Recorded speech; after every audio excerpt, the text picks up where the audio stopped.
gagnant, votre rendez-vous tennis du mardi sur la chaîne YouTube d'Eurosport, sur HBO Max. On est en plein Miami et on est en très belle compagnie encore une fois cette semaine avec Justine Hénin. Salut Justine. Salut Anne, salut Thomas. Avec Salut Thomas Justine, Morel. salut Anne. C'est moi qui suis en excellente. Oui, oui, oui, tout à fait. Ah, Ça déjà, ça nous met en joie. Enfin, moi personnellement, Justine, je suis pas sûr, hein, mais on verra comment ça se passe aujourd'hui. On fera le débrief. c'est mon examen, On fera voilà. le débrief.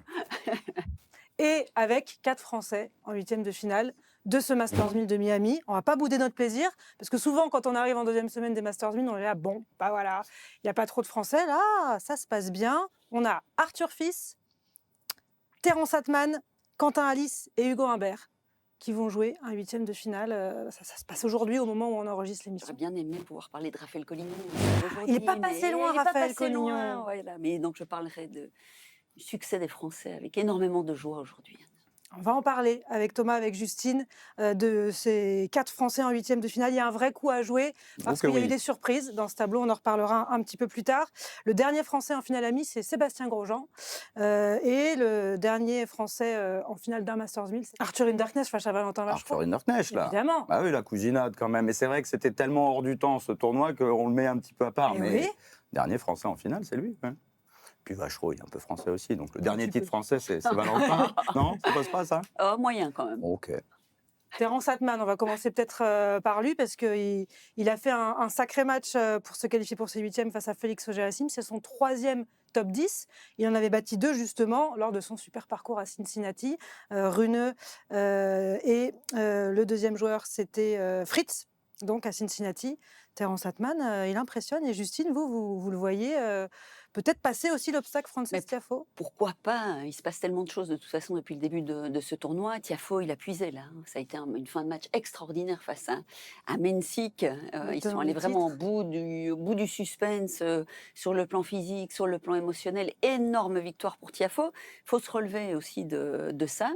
Moi, j'ai bien aimé Atman depuis le début de ce tournoi. On n'a pas pu le commenter hier. On suivait le match de Daniil Medvedev, mais on regardait ça. On a eu son interview qui était Voilà. assez intéressante quand même, Terence Atman, qui était très lucide sur son débrief.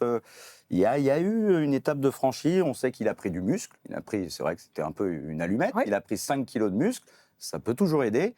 Et il prend confiance et il rentre enfin dans le top 50 mondial. Donc là, après avoir brisé le top 100, c'est déjà une première étape. Le top 50, c'est encore mieux parce qu'on rentre vraiment dans tous les plus grands tableaux. Ouais, et puis il y avait déjà beaucoup de choses à digérer l'année dernière, forcément, avec son résultat à Cincinnati. On a vu dans la foulée que c'était un peu compliqué et c'est bien logique. Et donc, pouvoir rester dans cette dynamique, il en parle beaucoup hein, de ce travail, à continuer à travailler, à mettre des choses en place, prendre à se détacher aussi, justement. Il y a eu un pic de résultats, derrière, un peu plus de logique aussi, quelque part dans ses difficultés, et s'accrocher vraiment à ce qu'il peut maîtriser, à avoir goûté à certaines choses, envie de les revivre à nouveau. Et donc, on a à nouveau cette, entre guillemets, surprise Atman, avec par moments un niveau de jeu, je trouve, très élevé. La manière dont il s'est relevé aussi de la perte du deuxième set hier, avec quelques difficultés physiques. Il a fallu être solide mentalement sur cette deuxième partie de troisième manche. Et c'est vrai, un discours, moi, qui m'a beaucoup plu, une analyse très lucide. Donc,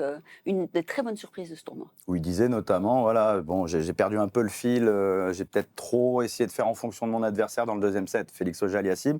Dans le troisième, je me suis dit, allez, joue ton tennis. Et visiblement, il a pris confiance en son tennis, sa patte de gaucher. Et il y a un coup à jouer contre Tiafoe. Alors le problème, c'est qu'Atman, dans son interview, il était un peu à côté de la plaque, parce qu'il a dit, bon, maintenant j'ai un jour de repos, je vais pouvoir préparer tout ça. Non, ça s'enchaîne, là, il y a le Super Saturday à l'US Open, là, c'est le Manic Tuesday avec tous les huitièmes de finale dès aujourd'hui. C'est un deuxième affrontement, je pense, entre les deux hommes. Ils se sont joués en début de saison. Tiafoe avait gagné, je crois, en 3-7, si je ne me trompe pas, parce que j'ai regardé beaucoup d'informations. Mais non, ça donne des idées à tous ces joueurs maintenant qui créent la surprise dans ce tournoi. C'est quand même absolument dingue. Et là, on voit des joueurs qui y vont, qui saisissent leur chance, qui n'ont pas peur des adversaires.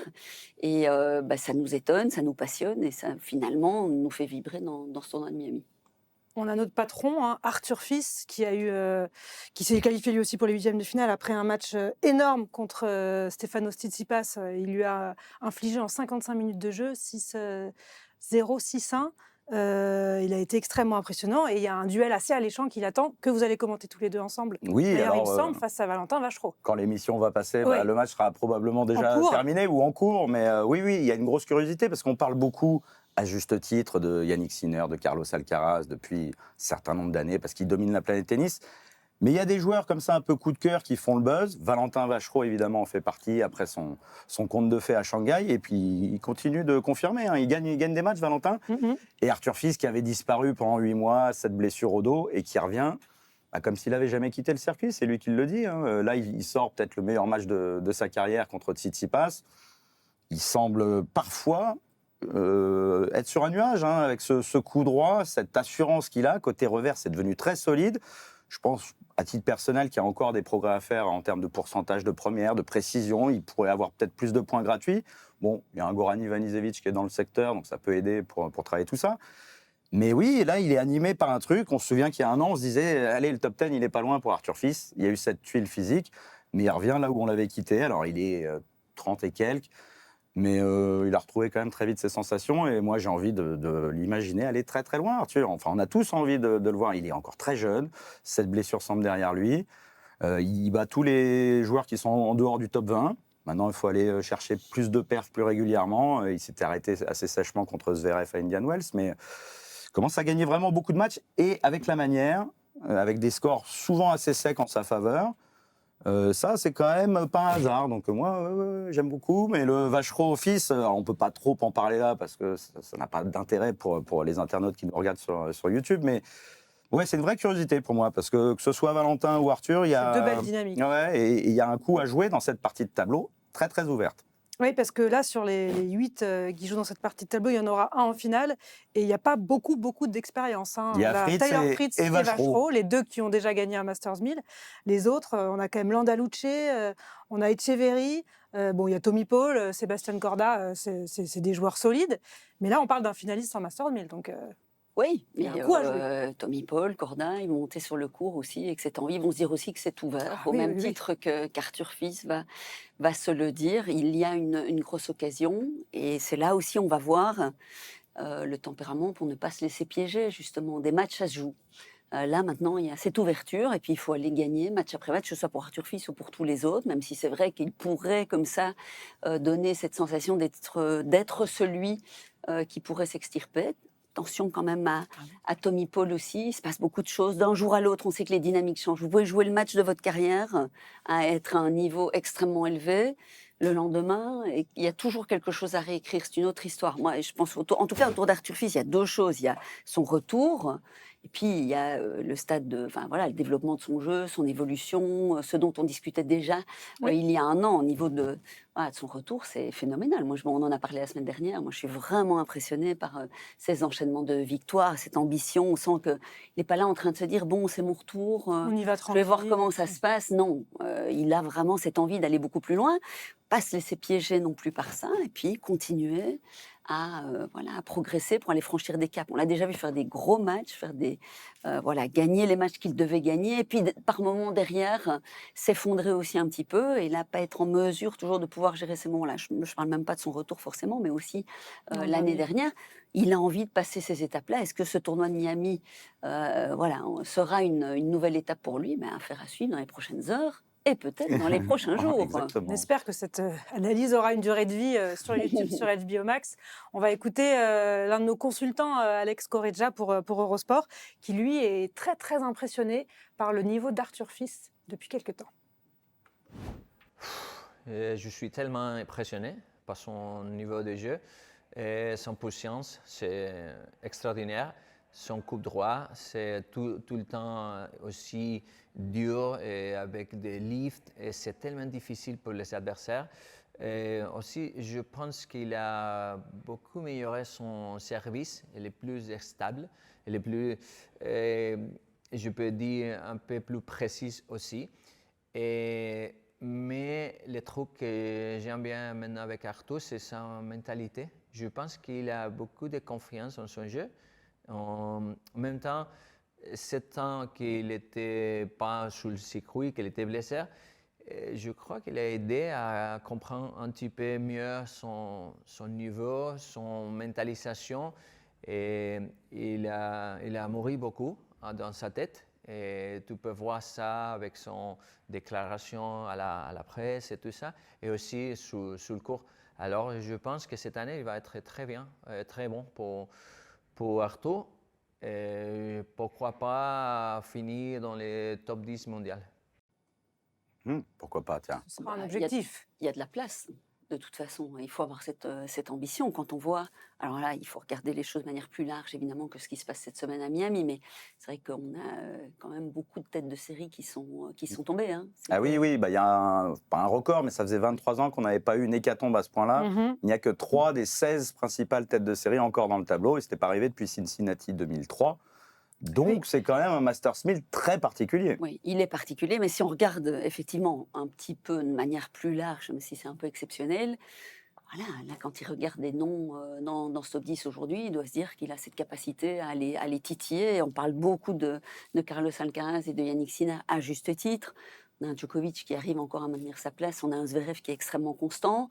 Puis derrière, on voit qu'il y a des choses Oui, quand même ça a qui bougé bougent pas mal l'an dernier, énormément. hein. Donc avant cette obsession pour tous les joueurs de se dire on veut battre les Sinner et l'Alcaraz, c'est très bien d'avoir cette envie ou cette obsession, je pense, pour certains.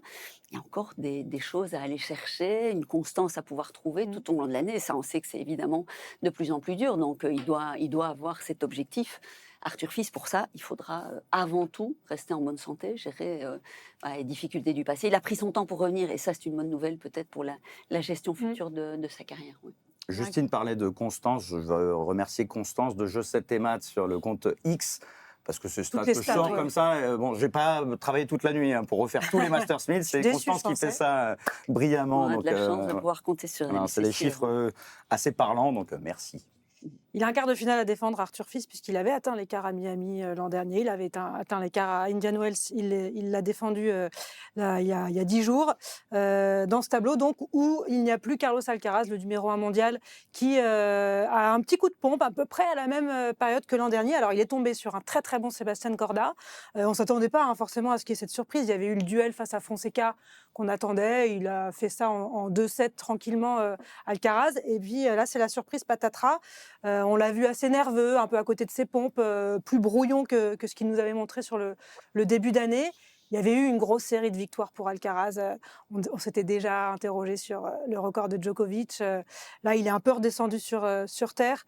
On l'a senti fatigué psychologiquement. Il n'avait pas l'air d'avoir une énorme envie quand même sur le court parce qu'il y a eu quand même ce début d'année où il a beaucoup gagné. Et puis cet objectif de remporter le dernier Grand Chelem qui lui manquait, l'Open d'Australie.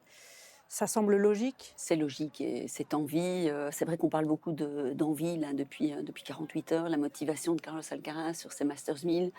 Moi, j'ai quand même vu un joueur qui a essayé, qui s'est battu avec ses hauts et ses bas, avec effectivement moins d'énergie positive. On a très très vite compris que c'était compliqué parce qu'il parlait beaucoup avec son clan. Il a été très vite frustré lors de la première manche, mais on ne peut pas dire non plus qu'il a envoyé à ce match balader. Il s'est battu pour revenir. Il a pu Quand le il faire. revient, on se dit c'est plié pour Corda. Quand Oui. Alcaraz se met dans ce mode-là, il écrase tout et puis non. C'est dans le troisième qu'on comprend aussi encore un petit peu plus parce qu'il se fait piéger sur un jeu de service, un peu d'inattention, et on en parlait hier par rapport à Medvedev aussi, mais quand on revient de si loin dans une partie, c'est vrai qu'on était tenté de penser, c'est dire Corda ne gagnera, je crois qu'on l'a pensé d'ailleurs, Corda ne gagnera jamais ce match.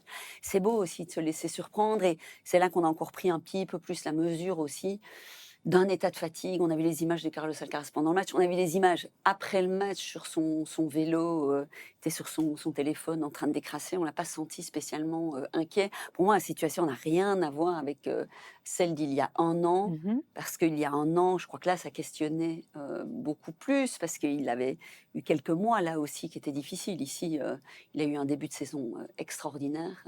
Il a gagné tous les tournois du Grand Chelem, il est allé chercher cet objectif majeur, tout ce qu'il a accompli l'année dernière, après son break, justement, après Miami. Donc, on est dans des situations différentes. Ça va être un peu le premier petit coup de mou aussi sans Juan Carlos Ferrero. Alors, il est bien entouré, on le voit, mais il est focalisé sur un objectif tellement majeur en début de saison. Donc, ce changement est un peu passé inaperçu.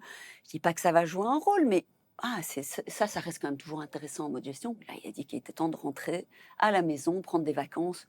Je pense qu'on est dans une situation relativement logique et humaine. Oui, ils sont humains. Oui, oui. Ouais. Bah oui, non, mais On il oublie est un rentré peu. à la Casa, mais je pense qu'il faut aussi, on s'habitue beaucoup à le voir gagner, Carlos Alcaraz, il faut qu'on s'habitue aussi à le voir avoir ses petits coups de mou, parce qu'il a déjà gagné tous les grands chelems, ça a été le plus jeune numéro 1 mondial, enfin il est parti, plus jeune numéro 1 mondial de l'histoire, il est parti pour battre tous les records, Mais il mais y aura toujours des hauts et c'est des bas. quelqu'un qui a tellement ce côté joueur, ce besoin viscéral de prendre du plaisir sur le court, quand on enchaîne, qu'on gagne. Même ses petites sorties, quand il dit « Oh, j'en ai marre de jouer contre des Roger Federer, ils jouent tous un tennis. » Bah, c'est normal, Carlos, t'es le numéro 1, t'es la cible, t'as une grosse croix dans le dos et tu vas les tirer vers le haut. Et est-ce que c'est vraiment vrai que tous les Bah, adversaires élèvent Corda à a ce fait un point? super match. Corda, oui, Oui. il y a eu Rinderknecht, mais quand on regarde de près les scores qu'il inflige à ses adversaires, Oui, c'est il pas a- tous des Federer quand même. Non. hein. Non. Il perdrait plus Mais de on matchs. sent qu'il y a de Si la c'était le cas, il lassitude. en perdrait Oui, plus quand je même. pense, oui. Mais il faut qu'on s'habitue à le voir des. Moi, c'est vraiment mon inquiétude. Je dors bien la nuit. Hein. C'est pas quelque chose qui me perturbe plus Ah que oui ça. Mais c'est mon Et tu inquiétude bosses la avec, nuit, toi, qu'est-ce qu'il y a Oui. avec Carlos Alcaraz. C'est jusqu'où il aura cette motivation et ce feu en fait qu'il a dès qu'il est sur le court. Il régale. On est toujours content de le voir, même quand il perd. Il se passe quelque chose. Il Ah aurait pu ouais, prendre hier, 2-7 contre c'était Corda. génial. Ça aurait été un peu tristoun. Bah non, il va quand même tirer, chercher un 3e set et on se dit qu'il va s'en sortir parce qu'il a tellement de talent, il a tellement de cordes à son arc. Mais il y aura des coups de moins bien et il faudra qu'il gère ça le plus longtemps possible pour nous régaler le plus longtemps possible. Je pense que c'est déjà la 3e fois là, Qu'on se pose la qu'on se question. pose Bien la sûr. question. Eh oui. Première fois, c'était quand il avait gagné déjà l'US Open, mais on parlait de ce manque de structure dans son jeu. Il a trop d'armes. Enfin, il a tellement Oui. d'armes que parfois il Il s'y se perd. perd. Et c'est vrai que de temps en temps, il avait, je pense que ça reste encore quelque chose sur lequel il peut évoluer. Petite difficulté d'acceptation quand il n'arrive pas à mettre certaines choses en place. Mais il a déjà considérablement évolué. C'était un gros questionnement. Il y a un an, on s'est dit, oh là là, qu'est-ce qui se passe avec Carlos Alcaraz? Donc je pense qu'on ne va pas reproduire cette erreur, en tout cas, d'être Non. aussi... Non, parce que vu la saison Il qu'il a avait fait bien derrière, rectifié derrière. Hein. Voilà, mais par contre, et je pense que vous évoquez un point qui reste crucial, le plaisir, la motivation. La motivation, c'est quelque chose qui, dans la durée, sur une carrière, conditionne la trace qu'il va laisser aussi dans l'histoire, cette capacité à se remobiliser, en sachant qu'on est dans une époque aussi qui évolue, avec beaucoup plus de... et ça n'enlève rien à ce que Nadal, Federer et Djokovic ont fait, mais on est à une époque encore qui évolue, il y a de plus en plus de sollicitations, où on en parle aussi souvent, l'ère de la communication. Les exhibitions, Ouais. bon voilà, Rien n'est laissé au hasard, il y a pas de plus en plus d'argent dans le monde du tennis et donc de plus en plus d'enjeux à beaucoup de niveaux. Ce mode, voilà, gestion pour se ressourcer, se nourrir et vraiment arriver à remettre les priorités, ce sera quelque chose d'essentiel pour Carlos Alcaraz comme pour tous les autres joueurs. Essayer aussi de durer dans le temps. Parce que qu'il est magique, ça on le sait, Oui, il n'y a pas de là, il n'y a question. plus de doute.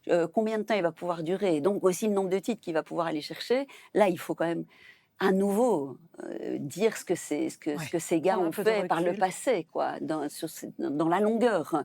Il en a certainement beaucoup de capacités, mais entretenir cette motivation, ce sera clé. Donc là, du repos à la maison, c'est très très bien. C'est ce qu'il a dit. Je vais me vider la tête, je vais recharger les batteries, je vais rentrer chez moi. C'est ce dont j'ai vraiment envie. Je ne sais pas combien de temps mon équipe va m'accorder. Alors là, il a déjà un petit peu Il y en a un tenté qui de doit faire un négocier. peu de Encore golf, un à mon petit avis. garçon, Hein. là, quand même. Ouais, ouais, Mais j'ai bien besoin de me sûr. détendre avec ma famille et mes amis. C'est ce qu'il avait fait. Mais il l'an a que 22 dernier. ans aussi, il faut le rappeler. Il a déjà tout accompli ou presque. Alors, il n'a pas encore tout accompli. Il aura besoin de se fixer encore des objectifs très forts. Alors, je suis pas inquiet pour les grands chelems, mais il n'a pas gagné les ATP Finals.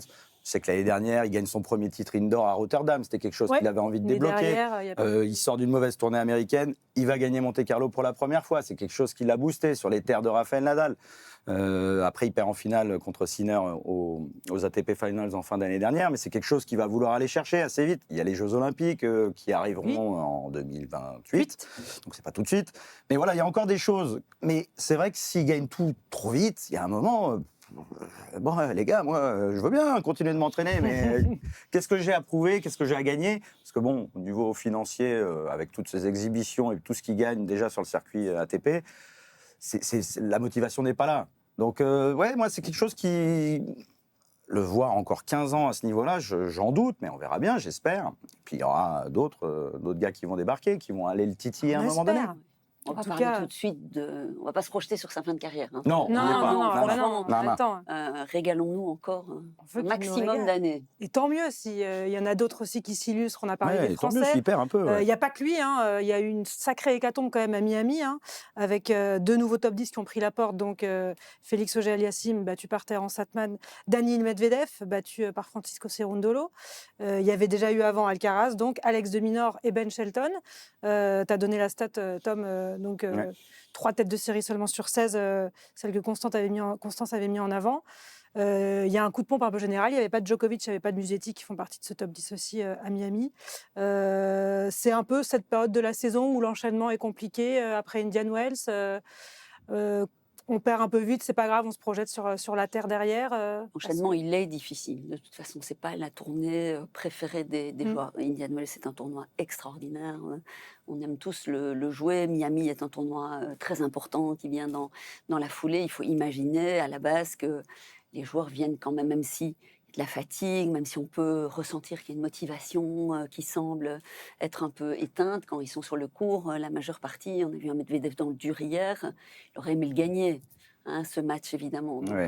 c'est pas des joueurs non plus qui plient, ça reste des champions, des athlètes de très haut niveau, mais le rythme du tennis fait que c'est soutenu. Ça l'a toujours été, ça l'est, et avec ce que j'expliquais de tout ce qui gravite autour, c'est évidemment, et sans les plaindre, je pense que les joueurs de tennis restent extrêmement privilégiés. Mais forcément, qu'à un moment donné, il y a de la fatigue, il y a de la lassitude, et cet enchaînement-là est très dur, parce que l'air de rien, ces 3 heures de décalage, ça reste, même si on est habitué, ça reste un tout petit peu compliqué. Le changement de conditions, on voit l'humidité, c'est très très sec, il fait très sec à Indian Wells, ils arrivent dans des conditions beaucoup plus humides, même si ça reste encore raisonnable. Tout ça, ce sont des facteurs qui font que c'est complexe. Et puis là, je crois qu'on est dans une année un peu particulière aussi. Et donc, on voit d'autres joueurs. C'est vrai, c'est terrible. À la sortie du match face à Corda, on parle presque d'Alcaraz et on éclipse un peu et c'est logique qu'on parle Ouais. aussi Ouais. énormément de ces joueurs-là. Mais je pense que c'est aussi l'occasion de mettre D'autres en belles avant. performances, Bien sûr. aussi des petits caps franchis pour certains joueurs. Pour Corda, c'est majeur, je pense, d'aller chercher. On verra bien ce que ça a créé comme déclic. Et donc, ça nous amène aussi ces moments-là. Et c'est pas, enfin, moi, ça ne me déplaît pas, en tout cas. Même si j'adore voir Sinner et Alcaraz gagner très régulièrement. Non, mais c'est totalement rassurant et c'est chouette en fait qu'il y ait. Parce que bon, Alcaraz, Sinner, il marche sur la planète tennis quand même depuis un certain moment. Mais on s'inquiétait du fait que peut-être il creuse un fossé beaucoup trop grand par rapport au reste des joueurs. Non, je pense que quelque part, naturellement, ils vont les entraîner avec eux parce que les gars, ils continuent de bosser. Hein. C'est pas parce qu'ils continuent de perdre quasiment chaque semaine contre ces deux-là qu'ils vont se résigner. Au contraire, ils vont essayer de travailler encore un peu plus. On voit quand justement Alcaraz dit « j'ai l'impression de jouer Federer », oui, parce que les mecs, Tant ils mieux. veulent aller le chercher. Et c'est aussi rassurant de voir un Medvedev qui a l'air un peu cramé quand il débarque sur le court contre Cerundolo.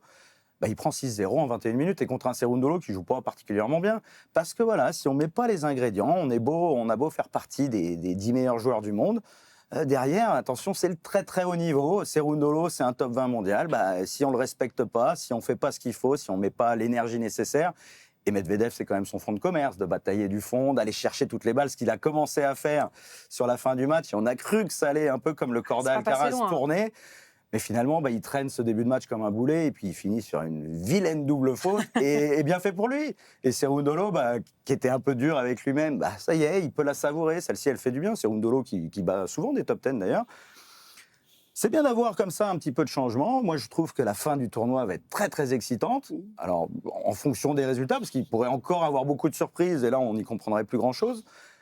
Mais il peut y avoir un nouveau vainqueur en 1000 qui serait assez chouette, surtout s'il est français. On a parlé de... On garde un favori quand même, là. On garde Thomas, quelques favoris. c'est Alors, la- Sinner, c'est on n'en la parle dernière pas trop, mais question. Sinner, il a battu un record. Hein. Il est à 26-7 consécutifs Justement. en Masters 1000. Est-ce qu'il y a un boulevard là record pour comme Yannick ça. Sinner Sur le parce qu'il n'y a papier, plus oui. Alcaraz, mais il y en a plus d'autres aussi. Alors il reste Sacha Zverev dans sa partie Oui, de tableau. enfin, il a perdu les 7 dernières fois contre Oui, Sinner. oui, Non, mais ça ne veut pas dire Donc qu'il ne peut record. pas. Hein, Ça veut pas dire qu'il ne peut pas là aller le battre, évidemment. Ça reste du tennis, ça reste la réalité du terrain. Sur papier, le boulevard, il est large. important.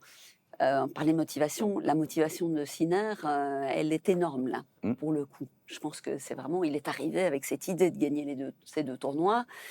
n'était pas là l'année dernière. Il a eu un début de saison avec 2 défaites. Et il a forcément pas aimé ce qui s'est passé à l'Open d'Australie. Et, on le dit de manière positive, hein, arriver à se nourrir aussi de ces moments-là. Donc pas là l'année dernière. L'occasion de gagner des titres, l'occasion de gagner un peu de terrain au niveau de la place de numéro mondial. On va en reparler, même Assez si vite. Alcaraz n'avait pas Oui. de points à défendre, mais on va en reparler au milieu probablement de la saison sur terre battue.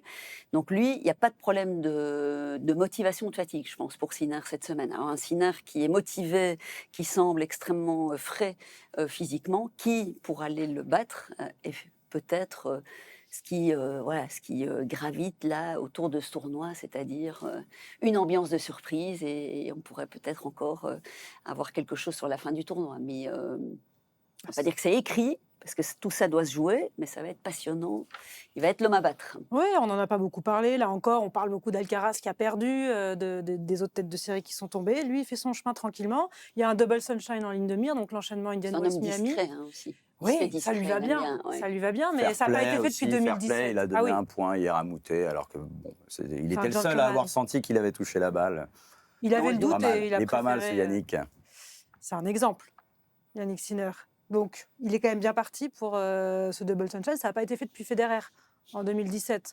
On parlait justement de ces 3 monstres, ça remet un peu en perspective ce qu'ils ont accompli. Mais je crois Les que Djokovic 41 avait fait victoires de 2014, Djoko. 2015, 2016. Il l'avait fait trois fois consécutivement. Alors Federer l'avait fait en 2017, où il était arrivé après sa victoire à À l'Open l'Open d'Australie. d'Australie contre Nadal. Ah, ça, c'était il y a 9 ans, mais Ah, c'était c'était pas la belle mal, ça. Hein. époque, c'était Ça bien me plaît bien aussi. ce souvenir, moi. Hier, hein. Ouais. Mais Il ça avait montre fait que un c'est pas match contre facile à Nadal faire. avec son revers à une main retrouvée. C'était il y a 9 ans, c'était hier. Non, c'est pas facile. Après, il s'est mis dans des bonnes, sur le plan physique en tout cas, dans des bonnes conditions en gagnant Indian Wells encore voilà, tous ses matchs en 2-7. Là, c'est une entrée en matière tranquille pour le monde dans ce tournoi. Ça ne veut absolument pas dire qu'il est à l'abri et il le sait. Et c'est probablement ça qui va continuer à le rendre dangereux. Il a pris du temps pour s'acclimater aussi en conditions. Donc, parler de cet enchaînement difficile, mais il y a aussi cette fraîcheur quand même globale, je pense, pour Yannick Sinner, qui a commencé sa saison tardivement l'année dernière. Il n'a peut-être pas joué autant de matchs que ce qui était prévu aussi sur ce début de saison. Une fraîcheur conservée aussi après son titre à Indian Wells. En tout cas, les ingrédients sont là. Après, laissons-nous porter.